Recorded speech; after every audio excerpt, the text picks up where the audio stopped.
Okay, welcome to the fire briefing for September 14th. Got myself Jeremy in Spokane, Sam over in Seattle. This meeting is being recorded. By joining and participating in this session, consent is being given to the recording. Please keep cameras off per NOAA Privacy Act statement. Looking at lightning activity over the past 24 hours, most of the activity has been right near the Idaho-Montana border with some thunderstorms that occurred yesterday and then some overnight nocturnal convection across southern Washington. And there also was one strike not shown on the map just to the northwest of Spokane.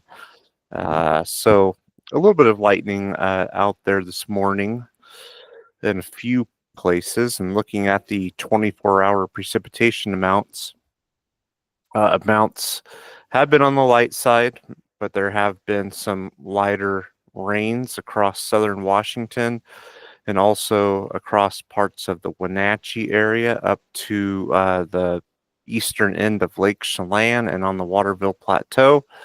The Sugarloaf fire, the camera there this morning looks like they may have had a light shower that passed through, but overall the amounts have been pretty light so far. But on the west side, there were definitely some higher amounts. It looks like right along the coast, with some locations picking up between 3/4 of an inch to an inch, and some of those amounts extending into the western side of the Olympics there. Looking ahead out the next 7 days, got low fire weather concerns. We have the showers and the 10 to 15% chance of thunderstorms across eastern Washington and northern Idaho for today. And then chance of showers linger into Monday, but then that's mainly across northeast Washington and the North Idaho. Central Washington will be drying out on Monday. And then we see warm and dry weather for much of the upcoming week after today's rain. But we don't see anything beyond potentially some breezy winds in central Washington on Wednesday that would elevate things. So that is the summary there for the east side. I'll pass it over to Sam to talk about the west side. Thanks, Jeremy. So yeah, conditions remain low for us today as well. We do have a frontal system that's currently moving across the area, so that's going to continue to bring light rain to most areas and then some spots of wetting rains, mainly to the coast, as Jeremy had already mentioned, and to portions of our mountains. We do still have a slight chance of thunder across our area as well. That's going to be mostly in the wake of the front. However, generally, we're expecting any thunder to be mostly isolated across the area. Heading into Monday, we're going to say cool, but we do start to see a drying trend commence across the area on the west side. There is an upper level ridge that starts to build back into our area. And so I really do want to shift our focus over to Tuesday. This is the day that we continue to highlight as an elevated concern. We do have a thermal trough building northward along the coast, and this is going to result in a period of offshore flow for our area on Tuesday for the west. And that, combined with a continued warming and drying trend, we'll likely see RHs dip down into the low 30% range for portions of the Cascades. So we're really looking at elevated conditions kind of for that combination of offshore flow and dry and warm conditions. However, the good news here is that these are expected to remain short-lived. So heading into Wednesday and later into the week, we're going to see conditions kind of mitigate some, and we'll start to see that transition back to low fire weather conditions. So we're looking at the potential for seeing some additional systems move into the area, and along with that, the return to onshore flow and cooler conditions. And that's why I've kept it green for the remainder of the week there. Okay, sounds good. Looking at this morning's satellite imagery, looks quite a bit different than the past few days. The low that was meandering just to our east is now really projecting to the east in response to this weather system that's moving in. That's what's bringing in all the cloud cover and showers for today. And then it looks like this next system is generally going to pass to the north later on in the week. So that's why we're looking at the warm and dry conditions returning. And then looking at this morning's radar, as of 8:35 a.m., there were showers moving into central Washington and also southeast Washington, and also in a more organized area across southwest Washington. So overall, fairly showery out there. As far as the chance of wetting rains, this is this is the chance for 1/10 of an inch or more through midnight tonight from the one of our higher resolution modeling systems, which shows eastern Washington and the Idaho Panhandle having the best chances for wetting rains. Over central Washington, a lot of those active fires burning in Chelan County, the chances for wetting rains are low, around 10%. So really, again, the east side of eastern Washington and as well as North Idaho is where the wetting rains are most favored. All right, so we talked about the last couple days, the uncertainty for late this week. Given that the forecast is looking more certain for the warmer, drier weather, we want to talk about how long that may last. And it does look like as we head into early next week, there's the potential for an atmospheric river with an enhanced moisture fetch approaching the region. But whether that moves right down over the area or whether it stays more across the British Columbia north of our area remains to be seen. So we'll see how that plays out as we head into early next week. All right, I'm going to move out of the slides now and move on to the rest of the dashboard items. For the hazards, still have those air quality alerts up until further notice. Those are going to be reevaluated tomorrow morning by Ecology. For the weather, here's the high temperatures for today. Much, much cooler east of the Cascades compared to what we have seen the last several days, with upper 60s or even some mid 60s to low to mid 70s for high temperatures, and the minimum relative humidities very high, generally ranging from 55 to 70% across most of the area.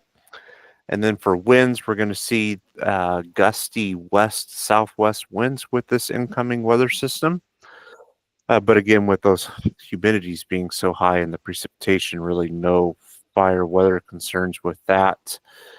I guess perhaps the fires in Chelan County, if they don't get the rain, will be with the active fires. That is still worth noting, but again, with the higher humidities, we're not looking at elevated conditions with those winds. Then the chance of wetting rains, we kind of already talked about.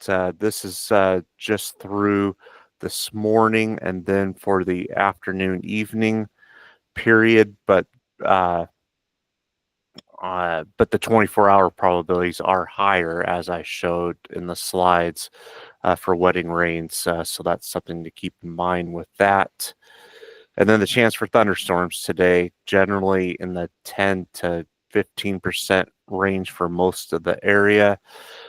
So that's all I wanted to highlight there. Moving on to day 2, as we head into tomorrow, temperatures will warm just a little bit across central Washington. Humidities will also trend quite a bit drier over central Washington, but still quite elevated over northern Idaho. And let's see, the chance of wetting rains as we head overnight into Monday morning are more focused over the eastern third of Washington and the Idaho Panhandle. And by the time we get to tomorrow afternoon, it's mainly just the Idaho Panhandle. And then the chances for thunderstorms are mainly in those in North Idaho as well. Moving on to day 3, it warms up statewide as high pressure builds across the region. Humidities dry out statewide as well. And then here's the forecast winds also shifting out of the east. And I'll let Sam talk more about that with the elevated conditions over there. Thanks, Jeremy. Yeah, so with that offshore flow developing on Tuesday, we just really wanted to highlight the wind and the wind gusts that we could be seeing across the Cascade Gaps. And that's really going to, as Jeremy said, add to our elevated concerns here on the west side. Right now, we're looking at seeing sustained winds generally within 10 to 15 miles per hour across the crest and along the Cascades. However, we're looking at gusts to 20 to 25 miles per hour, and even some isolated spots potentially seeing 30 miles per hour across the Cascades. And so that's really going to help lead to our continued warming and drying trend on Tuesday that helps lead to our elevated concerns, at least for the west side. Okay, sounds good. Moving on to the QPF. This is for encompasses most of this weather system. It runs from 5 a.m. this morning out through the next 3 days, and it shows wetting rains across much of the region, with the exception again being central Washington and those fires burning in Chelan and northern Kittitas County down towards Mount Rainier, potentially getting less than a tenth of an inch of rain and maybe even just a hundredth or two. So we'll have to see if higher amounts pan out, but right now that is looking like the driest part of the state with this incoming weather system. Moving on to the trends, I'll pass it back to Seattle. Thanks, Jeremy. So yeah, I just highlighted Leicester again because it generally highlights the trends well for the west side over the next week. So just starting off with today, we're cooler, wetter conditions today with that frontal system as it makes its way across the area. And then we do start to see a warming and drying trend on Monday. However, I'd like to shift that focus again to Tuesday as we transition more to that east-southeast flow across the area.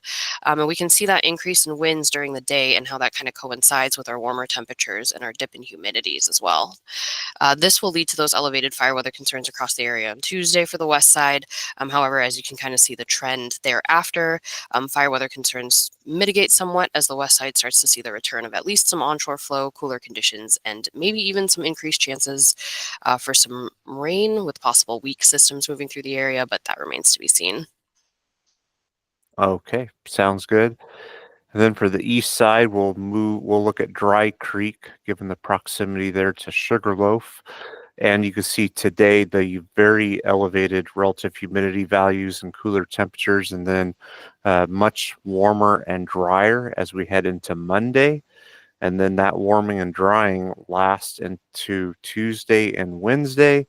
And then beyond that, I do want to add that the morning model guidance that is not reflected in this chart has trended about 5 degrees warmer each day for Thursday, Friday, and Saturday. So trending warmer, where this dip that is shown here may not be much of a dip, if any, for that day. So we could be looking at several days of warm and dry conditions after today's cooler, cloudier, and showery weather pattern. Moving on to northern Idaho, we will look at Knuckles here. And it is showing a similar trend here with increasing humidities over the next few days, and then significantly warmer and drier as we head into Tuesday and Wednesday. I guess the one exception to what I showed for central Washington is that those cooler temperatures and higher humidities are going to linger into Monday. So it really won't be till Tuesday before that significant warming and drying occurs. All right, the 8 to 14 day outlook shows increased odds for warmer than normal temperatures and above normal precipitation. And with that, that'll end the recording. Sam, anything to add before I stop the recording? Nope, I think you got it all. Okay.